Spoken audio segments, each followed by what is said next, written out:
सर्व आदिवासी समाज के कार्यकर्ता मन अपन मांग ल लेके बस्तर सांसद दीपक बैज के निवास के करीब घेराव। सर्व आदिवासी समाज के बस्तर संभाग इकाई डहरले आज अपन 5 सूत्री मांग ल लेके बस्तर के विधायक और सांसद दीपक बैज के निवास का घेराव करेगी। ये मामले में सर्व आदिवासी समाज के पदाधिकारी मन के कहना है कि 21 जून के उमन मुख्यमंत्री के नाम कलेक्टर ल ज्ञापन सौंपे रही से फिर 15 दिन के बाद भी उमन के मांग ऊपर कोनो कार्रवाई नहीं हुई तो नाराज होकर के उमन मन आज सांसद निवास के घेराव करे के फैसला करी। सर्व आदिवासी समाज के उग्र प्रदर्शन ला देखा तहसीलदार यू के मानकर खुद ही प्रदर्शन स्थल में मौजूद होकर के आदिवासी समाज के ज्ञापन ला स्वीकार करी और उमन मन ला जल्दी कार्रवाई कराए के आश्वासन घरो दिन। हम लोगों ने 21 तारीख को पूरे बस्तर संभाग के सभी जिला कलेक्टर को ज्ञापन दिया था राज्यपाल और मुख्यमंत्री के नाम से, और आज तक हमारा जो मांग पूरी नहीं हुआ है और हमारे जो मांगों पर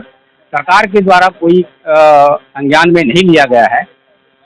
इसलिए हम लोगों ने 2 तारीख को समीक्षा बैठक किए थे और समीक्षा बैठक के बाद निर्णय लिया गया कि हमको स्टेप बाय स्टेप आगे की लड़ाई लड़ते रहें जब तक हमारी मांग पूरा नहीं होता है, क्योंकि सरकार को हम लोग लगातार आवेदन निवेदन करते आ रहे हैं। उसके बावजूद भी राज्य सरकार के द्वारा हमारे जो मांगों पर ध्यान नहीं दिया जा रहा है।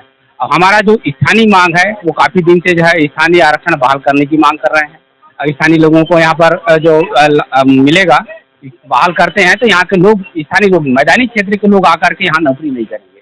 आज वही होते जा रहा है कि मैदानी क्षेत्र के लोग आकर के एक चपरासी की पोस्ट में भी आ रहे हैं तो यहाँ के लोग चपरासी भी नहीं बन पा रहे हैं। इसलिए हमारी जो मांग है कि स्थानीय आरक्षण बहाल करके स्थानीय लोगों को जो पूर्व की भांति लागू किया जाए। Bureau report Uttarakhand news.